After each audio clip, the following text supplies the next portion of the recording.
There's a type in the top 5 that nobody sees coming, and it's not because they're cold or don't care what people think. It's because recovering from embarrassment has almost nothing to do with how it looks on the outside. We're ranking all 16 MBTI types by what actually happens after the embarrassing moment, how hard it hits, and how fast they get back. Drop your type below. Let's find out who's still replaying it at 3 a.m. Beginning our list at number 16, INFP. When something embarrassing happens to an INFP, it doesn't just land as a moment, it becomes evidence. Evidence about who they are, what they're capable of, whether they're actually as competent or likable as they hoped. The event gets absorbed into their self-narrative in a way that takes a long time to dislodge. Why did I say that? That's such a me thing to do. I'm genuinely the worst. The hit intensity here is as high as it gets, and the recovery is slow, because it's not really about the incident anymore. It's about what the incident confirmed. INFPs don't just replay the moment, they build a whole case around it. Number 15, INFJ. INFJs have two things working against them here: a pattern recognition system that's always running, and a deep awareness of how they're perceived by others. Which means after something embarrassing happens, the NI loop starts immediately. What did it mean? What does the other person think now? What does this say about a pattern they've been trying to correct? I've thought about this 17 times and I still don't fully understand why I did that. The hit is deep and the recovery is slow, not because INFJs are fragile, but because they genuinely can't stop analyzing. The moment keeps yielding new layers of meaning, which is great for self-awareness and absolutely terrible for letting things go. Number 14, ISFJ. ISFJs have a memory for past experiences that's both a gift and a liability here. SI doesn't just replay the embarrassing moment, it cross-references it with every similar moment that came before, building a full archive of evidence that this is a pattern. This is exactly like that thing that happened in 2014. I knew I hadn't fixed this. The relational dimension compounds it. ISFJs care deeply about how they're perceived by people they're close to, so embarrassment in front of someone they love hits significantly harder than embarrassment in front of strangers. Recovery requires relational reassurance that sometimes takes a while to arrive. Number 13, ENFJ. ENFJs are acutely aware of how they're coming across at all times, which means the moment something embarrassing happens, there's an immediate audience assessment running alongside the embarrassment itself. Okay, who saw that? What did they think? And how do I address this in a way that doesn't make it worse? The hit is high because ENFJs have a significant investment in being perceived well. Recovery is medium-slow because it's not just about their own internal processing. They need the social environment to restabilize before they can fully move on. If the witnesses seem fine, they recover. If there's any ambiguity, the loop continues. Number 12, ESFJ. For ESFJs, the worst kind of embarrassment is the witnessed kind. A private mistake is manageable. A public one, especially in front of people whose opinions matter to them, is a different category of experience. Everyone saw that. I could tell from their faces. I need to fix this immediately. The recovery mechanism for ESFJs is social repair. They need to smooth things over, confirm that the relationship is intact, and get a signal from the room that things are okay. Until that signal arrives, the embarrassment stays active. The good news is ESFJs are skilled at social repair. The bad news is it still has to happen first. Number 11, ISFP. ISFPs feel embarrassment deeply and quietly, which means from the outside it can look like they're handling it fine, while internally the hit is significant. I'm fine, I'm completely fine. I just need to not think about that for the rest of the year. The recovery is private and takes longer than the composed exterior suggests. ISFPs don't need external validation to move on. They just need time and distance from the moment. What slows them down is the values dimension. If the embarrassing moment also felt like a betrayal of something they care about being, the processing time increases considerably. Number 10, ENFP. ENFPs have an initial reaction that can look dramatic. Genuine visible cringing, verbal replaying, the full performance of secondhand embarrassment directed at themselves. And then, surprisingly quickly, they move on. Oh my god, I can't believe I did that. Okay, anyway, what were we talking about? The recovery speed is better than the initial reaction suggests. ENFPs process out loud, which actually helps. Externalizing the embarrassment burns through it faster than internalizing it. The one catch is occasional late-night replays, where the moment resurfaces, but the baseline recovery is genuine and relatively fast. Number 9. INTP. INTPs respond to embarrassment the same way they respond to most things, by analyzing it until it's no longer emotionally charged.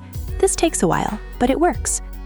Okay, so what actually happened? Why did it happen? What were the contributing variables? And what's the statistical likelihood that anyone still cares about this? The answer to that last question is usually essentially 0, and once the logic confirms that, the recovery completes. INTPs aren't fast at recovering, but they're methodical about it. The process is more reliable than it is quick. Number 8. ENTP. ENTPs recover faster than almost anyone in the mid-tier because they figured out that embarrassing moments are some of the best raw material available. The cringe to bit pipeline is very short with an ENTP. Wait, actually, that's a great story. Can I tell you what just happened to me? The reframe is almost immediate. The embarrassing thing didn't happen to them, it happened for them as content. That's not denial. It's a genuinely effective recovery mechanism that doubles as entertainment for everyone nearby. Number 7. ESTJ. ESTJs compartmentalize efficiently. Once the moment is over, they file it, assess whether anything needs to be corrected, and move forward. That was unfortunate. Moving on. There's still a hit. ESTJs have real investment in being perceived as competent and in control, so genuinely public embarrassment lands harder than they let on. But the dwelling time is short. They're not interested in extended self-criticism when there's nothing left to do about it. Practical people recover practically. Number 6. ENTJ. ENTJs have a durable ego, not in an arrogant way, but in the sense that a single embarrassing moment doesn't do much structural damage to their self-concept. That happened. It's irrelevant to everything that comes next. They reframe fast because the incident genuinely feels minor relative to the larger context of who they are and what they're doing. The one exception is embarrassment that directly undermines their authority or competence in front of people they're leading. That takes slightly longer to process. But in most social contexts, ENTJs are back at full operating capacity faster than most. Now we're in the top 5. From here, the recovery stops being a process and starts being more like a reflex. These types don't move through embarrassment. They barely register it as something that needs to be moved through. Hit like and subscribe if you're enjoying this. We do this every week. Number 5. ISTJ. This is the type nobody expects to be this high, and here's the specific reason they belong here. Most people assume ISTJs would struggle with embarrassment because they're structured, rule-conscious, and care about doing things correctly. And they do. The hit is real. But here's what most people miss. ISTJs don't need anyone else's input to close the loop. I assessed what happened, I know what I do differently, we're done here. No external validation required, no social repair needed, no audience in their head replaying the reactions of everyone who witnessed it. They run the internal review, reach a conclusion, and file it. That self-contained recovery process is faster and more complete than types who need the social environment to confirm they're okay before they can move on. Number 4. INTJ. INTJs detach from social perceptions so efficiently that most embarrassing moments simply don't land with enough force to require extended recovery. That was suboptimal. Noted. They're not pretending it didn't happen. They just genuinely don't place much weight on what other people think of them in the moment, which removes the primary amplifier that makes embarrassment linger for most types.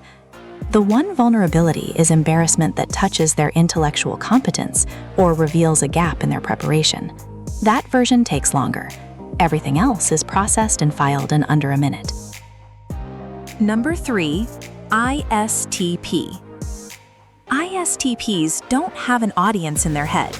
There's no internal gallery of observers watching the playback of what just happened, which is the main thing that keeps most people stuck in the embarrassment loop.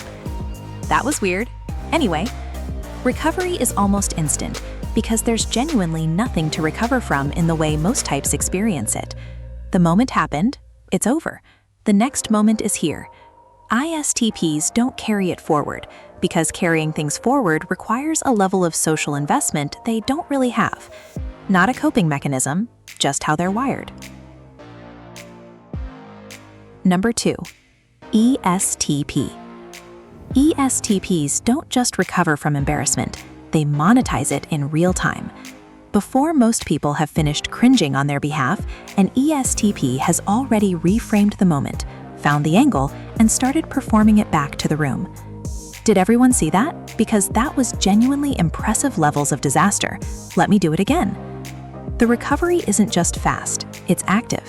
ESTPs turn the embarrassing moment into social capital almost immediately, which means the audience that witnessed it becomes the audience laughing with them rather than at them. That's not just recovery, that's an upgrade. And finally, topping our list at number 1, ESFP. ESFPs take the top spot, and it's not particularly close. For most types, embarrassment involves a hit, a processing period, and a recovery. For ESFPs, the hit is so minimal and the reframe so immediate that the middle part barely exists. Oh my god, that just happened? Okay, we are all going to laugh about this right now. ESFPs are fully present in every moment, which means they experience the embarrassment completely. And then they're fully present in the next moment, which means they move on completely.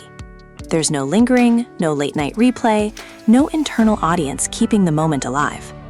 But here's the deeper reason they're number 1. ESFPs don't experience embarrassment as a threat to their identity the way most types do. It's just something that happened, unscheduled entertainment, a moment that's already becoming a story they'll tell later. That's not performance, that's not bravado, that's a genuine relationship with the present moment that most types spend their entire lives trying to cultivate. ESFPs just showed up like that. So, where did your type land? Drop it in the comments, and be honest, what's the most embarrassing moment you're still replaying, and roughly how long ago did it happen? Because I guarantee someone in the comments is going to say 2009, and we're all going to feel very seen. And here's the real debate. Do you think we got the hit intensity or the recovery speed wrong for your type? Tell us which one, because those are two different questions, and your answer says a lot. If you enjoyed this, like, subscribe, and turn on notifications. We do this every week. And remember, the goal isn't to stop feeling embarrassed. It's to stop letting the moment live rent-free in your head longer than it deserves.